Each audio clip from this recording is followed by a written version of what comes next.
My fiance is deathly scared of leprechauns, so I dressed up as one. A few weeks ago, my fiance and I were cooking dinner together and chatting about whatever came to mind.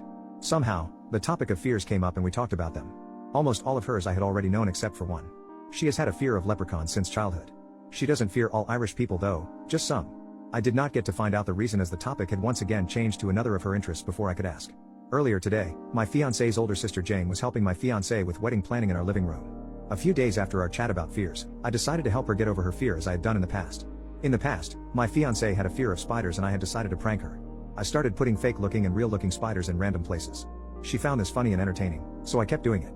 Eventually, this calmed her fear of spiders without me intending to. Today, I had a friend help me dress up as a leprechaun without looking too goofy.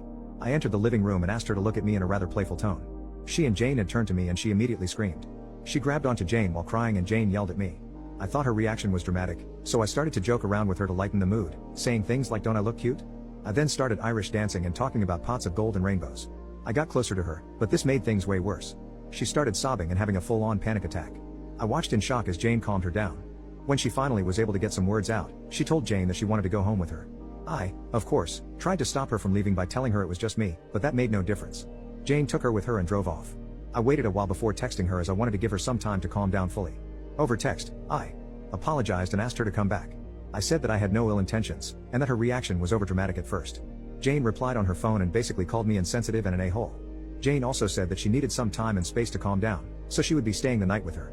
I apologized again and received no reply. Edit, I came to find out my fiancé was arped by a man dressed as a leprechaun at a fun fair when she was little. Not very fun or fair.